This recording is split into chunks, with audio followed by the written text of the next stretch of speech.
Welcome to last musicians. मेरा नाम उस्मान है और आज हम लोग देखने वाले हैं वाइब्रेशन। ठीक है, तो वाइब्रेशन नाम का एक सब्जेक्ट है जो हम लोग आज पढ़ने वाले हैं। बट बेसिकली मैं आज की वीडियो में से इतना बताऊंगा कि वाइब्रेशन होता क्या है, उसके कॉजेस क्या है और कैसे हम लोग उससे रिड ऑफ कर सकते, मतलब उससे कैसे हम लोग कम कर सकते हैं, कि या तो निकाल सकते हैं, निकाल तो नहीं सकते मतलब कम ही कर सकते हैं इन शॉर्ट। ठीक है, वो एक फैक्टर है नेचर का, ठीक है, जो हम बदल नहीं सकते, रिड्यूस कर सकते पर हटा नहीं सकते हमेशा के लिए। ठीक है, और एक और चीज है जो हम लोग देखेंगे, उसके एडवांटेज एंड डिसएडवांटेज। इसके बाद मैं बताऊंगा ये चीजें कहाँ यूज होती है और इसमें हम लोग इस टॉपिक में आगे क्या लर्न करने वाले हैं। बस इस वीडियो में मैं इतना ही बताने वाला हूँ। ठीक है, तो पहले तो स्टार्ट करते कि भाई वाइब्रेशन होता क्या है। तो वाइब्रेशन होता है, एक मोशन होता है, कौन सा, साइक्लिक मोशन। कौन सा, साइक्लिक मोशन होता है, किसका, अ बॉडी का और अ सिस्टम का, ड्यू टू इलास्टिक डिफॉर्मेशन। अब इसका मतलब क्या है भाई, इस चीज का मतलब क्या है, तो समझो समझो कि एक स्प्रिंग है, ठीक है, एक वॉल को अटैच एक स्प्रिंग है, ठीक है, ऐसे। पहले स्प्रिंग ऐसी की ऐसी थी, मतलब क्या था, उसके पास नो लोड था,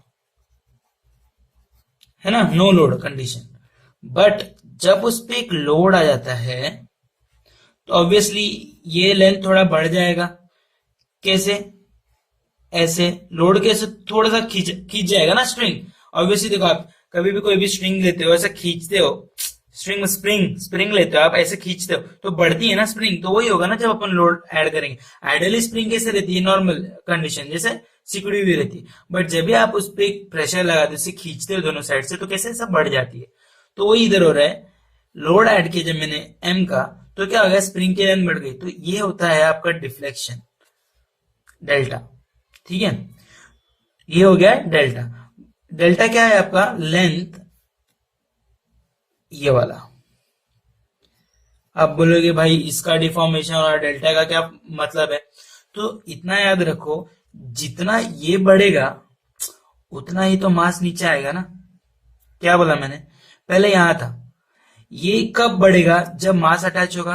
जब मास अटैच हुआ तो ये पॉइंट यहां आ गया, है ना, ये पॉइंट यहां आ गया। तो कितना बड़ा वो, डेल्टा से। तो डेल्टा क्या है, डेल्टा ये डिस्टेंस है कि इस पॉइंट से उसके नो लोड कंडीशन से जब मास ऐड हुआ उस कंडीशन पे लेंथ जो मिली आपको एक्स्ट्रा, वो होती है डेल्टा। और वो इक्वल होती है स्प्रिंग के एलोंगेशन के लिए। मतलब स्प्रिंग कितना एलोंगेट हुआ वो होता है डेल्टा, और कितना कितना डिस्टेंस कवर किया उसने स्टार्टिंग से, वो भी डेल्टा ही होगा ना। जितना बढ़ेगा उतना ही तो डिस्टेंस कवर करेगा, बराबर। तो ये हो गया है वो। और ये मोशन कब होगा, जब आप इसको मास को पकड़ के ऐसा खींच के छोड़ोगे, मास को खींच के छोड़ोगे, तो क्या होगा, स्प्रिंग ऐसे ऐसे वाइब्रेट होगी, ऐसे ऐसे ऐसे ऐसे। तो क्या हो गया, वो एक साइक्लिक मोशन हो गया। कैसे, नीचे ऊपर ऐसे ऐसे जा रहा है ना, तो एक साइक्लिक मोशन हो गया of a body or a system. ठीक है, इलास्टिक डिफॉर्मेशन मतलब क्या, वापस से वो चीज रिस्टोर हो रही है, वापस से वो चीज रिस्टोर। देखो ना, ये खींचा मैंने, स्प्रिंग कैसा करते हो आप, खींचते हो स्प्रिंग को, छोड़ते हो तो वापस नॉर्मल कंडीशन में आ जाती है।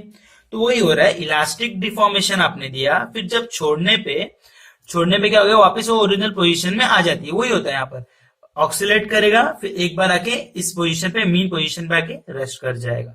ठीक है, तो वही लिखा है, due to elastic deformation under action of external force. जब भी इस पर आप एक्सटर्नल फोर्स एफ दोगे तब, और छोड़ोगे तब क्या होगा, वाइब्रेशन होगा। तो उसे क्या बोलते हैं हम लोग, वाइब्रेशन। तो ये बेसिक डेफिनेशन था वाइब्रेशन का, आया तो लिख देने का। ठीक है, क्या लिखोगे, such cyclic motion of a body, cyclic motion of a body or a system due to elastic deformation, due to elastic deformation under action of external force. समझा, इतना ये बेसिक चीज है। तो ये होता है आपका वाइब्रेशन। तो वाइब्रेशन में हम लोग देखेंगे कि स्प्रिंग के कंडीशन आएंगे, डैम्पर्स आएंगे, वो क्या होते हैं मैं आपको बाद में बताऊंगा। और स्प्रिंग होगा, सीरीज में भी आएगा, पैरेलल में भी आएगा, बहुत सारी चीजें आएंगी और लॉ भी आएंगे। ठीक है, तो मैं आपको अगले बार बताऊंगा जब मैं सम्स लूंगा या तो थ्योरी पार्ट लूंगा उनका। ठीक है, तो सिर्फ वाइब्रेशन में इतना याद रखो कि हम लोग बहुत सारी चीजें देखने वाले हैं, जैसे शाफ्ट वाइब्रेट होगा, क्या क्या चीजें वाइब्रेट होती है, उनके ऊपर लोड होते हैं, क्या क्या वाइब्रेट्स करवाते हैं, और फिर उनको बैलेंस कैसे किया जाता है, ताकि बैलेंसिंग नाम का भी एक टॉपिक है जिसमें आप मासेस मासेस जो चीजें रहती हैं, मतलब समझो कि ये अगर चीज इसको अगर ये खींचा मैंने तो ये वाइब्रेट होने लगा, बट अगर मैं इसको वाइब्रेशन रोकूं तो मैं क्या करूंगा, एक एक्सटर्नल फोर्स यहां से दे दूंगा, तो क्या होगा कि ये यहां जाने के बदले ये फोर्स दे दिया मैंने एफ का, तो क्या होगा, ये चीज रुक जाएगी। तो इसको हम लोग बोलते हैं बैलेंसिंग, बैलेंसिंग बोलते हैं। ठीक है, तो ये चीजें अपन पढ़ेंगे, ये ऐसा स्प्रिंग में नहीं होता, अलग चीजें देखेंगे हम लोग, होती है बट अलग चीजें देखेंगे थोड़ी। ठीक है, तो इतना याद रखना, बैलेंसिंग आएगा, बहुत सारी चीजें आएंगी वाइब्रेशंस के ऊपर और अपन उसको करेंगे। ठीक है, तो ये नॉर्मल सा डेफिनेशन था वाइब्रेशन का। और वाइब्रेशंस के कॉज क्या होते हैं, तो कॉजेज होते हैं ये कि भाई अनबैलेंस फोर्स एक्ट करता है। ठीक है, हाँ भाई पता है, कपल है, ठीक है, किसमें, एक सिस्टम में आएगा या बॉडी में आएगा या मशीन में आएगा, तो उसकी वजह से क्या होगा, वाइब्रेशन। ठीक है, अब दूसरा क्या, एक्सटर्नल फोर्स आ जाएगा। ठीक है, अनबैलेंस और एक्सटर्नल फोर्स में डिफरेंस है, अनबैलेंस मतलब सेम नहीं रहने वाला, एक्सटर्नल मतलब कोई भी एक फोर्स लग गया। ठीक है, अब ड्राई फ्रिक्शन, ये क्या होता है, देखो कोई भी सतह के बीच में क्या, between any two mating surface, मतलब क्या, कोई भी सरफेस के बीच में कभी कोई चीज मेट करती है, मतलब ऐसा चिपका है उसको, समझो, तो क्या होता है, उनमें क्या एक वाइब्रेशन होता है, ड्राई रहती है ना चीजें, तो कभी भी अगर ये चीज हिलेगी तो बीच में तो कुछ है ही नहीं ना, इन दोनों के बीच में गैप है, मतलब देखो दिखेगा नहीं बट रहता है गैप, देखो ऐसा बारीक सा गैप होता है। ठीक है, तो जब भी ये चीज वाइब्रेट करेगी तो उसकी वजह से ये चीज भी वाइब्रेट करती है, समझा, इसलिए इसको क्या बोलते हैं, ड्राई फ्रिक्शन की वजह से भी होता है। अब क्या होता है, विंड, देखो हवा चलती है तो कभी कभी एसी के ज्यादा समझो तेज हवा आ रही है, ठीक है, तो अगर आपका एसी का फ्लैप खुला है तो वो भी वाइब्रेट करने लगता है। ठीक है, तो वो वैसे सब एक एग्जांपल दिया है मैंने, बट बहुत सारी चीजें होती है। ठीक है, अब अर्थक्वेक, अर्थक्वेक तो खुद सबको पता है वाइब्रेशन है। ठीक है, अर्थ की प्लेट जब टकराते हैं तो उससे एक वाइब्रेशन वेव निकलती है जिसको हम लोग अर्थक्वेक बोलते हैं। ठीक है, तो ये सब वाइब्रेशन के कॉज होते हैं।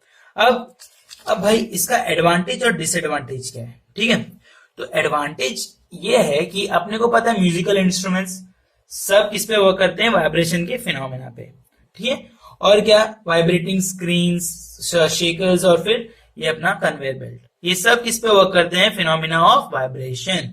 और एक चीज है स्ट्रेस रिलीविंग इक्विपमेंट्स, देखो आपने देखा होगा मसाजर आता है जो वाइब्रेट करता है, कोई बेचने वाला को आपने देखा होगा कि वो बोलते कि देखो ये वाइब्रेट करता है, आपके सब स्ट्रेसेस, कंधे के दर्द, जोड़ों के दर्द जो भी है निकाल देता है। ठीक है, वो एक फेनोमेना है कि वो चीज वाइब्रेट करती है और आपके मसल्स को रिलैक्स देती है। ठीक है, और कुछ नहीं। अब डिसएडवांटेज क्या है, तो क्या होता है, ये एक्सेसिव स्ट्रेस क्रिएट करता है सिस्टम के अंदर।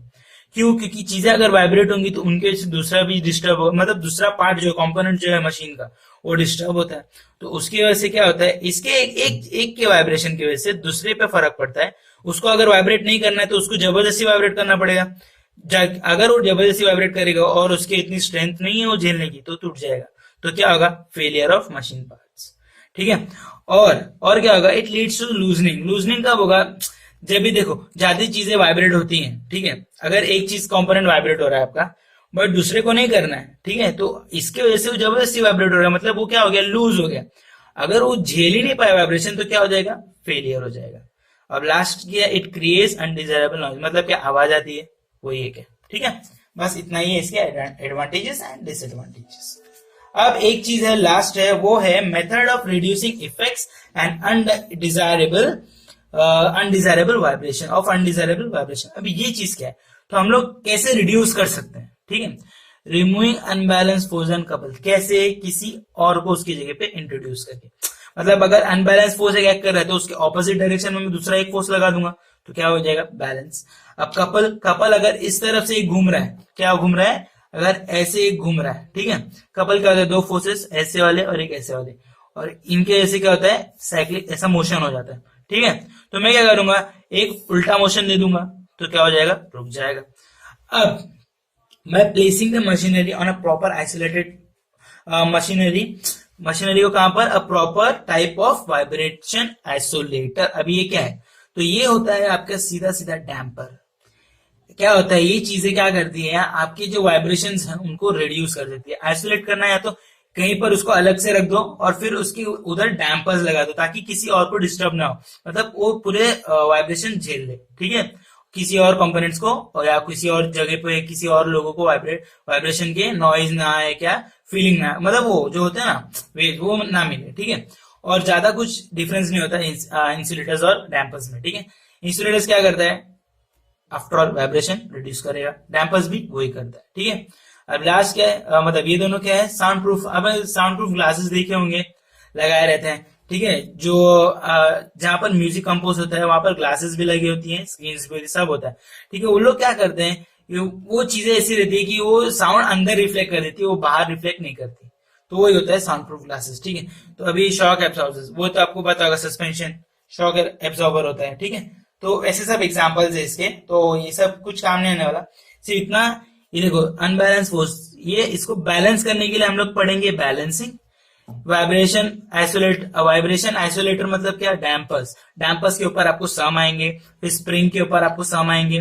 तो वो सब बहुत सारे पार्ट्स है जिसपे आपको सम आएंगे, शाफ्ट पे आएंगे कि भाई ये ऐसे ऐसे वाइब्रेट हो रहा है, इसको सॉल्व करो, इसका नेचुरल फ्रीक्वेंसी निकालो, फला निकालो, वो सब निकालो, ठीक है। तो वो सब आपको निकालना रहेगा। बट आज के लेक्चर्स में आपको सिर्फ इसकी थियरी पढ़ने वाले थे, इसलिए मैं आपको बता दिए कि कैसे क्या होगा, और आपको आया कि व्हाट इज वाइब्रेशन एंड उसकी इफेक्ट्स बताओ, उसकी ये बताओ वो बताओ, तो आप ये लिख सकते हो, ठीक है। तो आज के लिए इतना ही। अगर वीडियो अच्छा लगा तो लाइक करो, शेयर करो, कमेंट करो, और चैनल को सब्सक्राइब कर लो अगर नहीं किया रहेगा तो। और इस सब्जेक्ट के मैंने नोट्स अवेलेबल करा दिए हैं हमारे साइट्स पे lastnotation.com पे, आप डिस्क्रिप्शन बॉक्स में लिंक चेकआउट कर सकते हो, और बहुत सारे कोर्सेज वहां अवेलेबल है, वो भी चेक कर सकते हो। और नेक्स्ट वीडियोस में हम लोग देखने वाले हैं कि भाई कि वर्क कैसे करता है वाइब्रेशन, ठीक है। बेसिक फिनोमेना देखेंगे वाइब्रेशन का, फिर उसके आगे जाएंगे, ठीक है। Thank you for watching.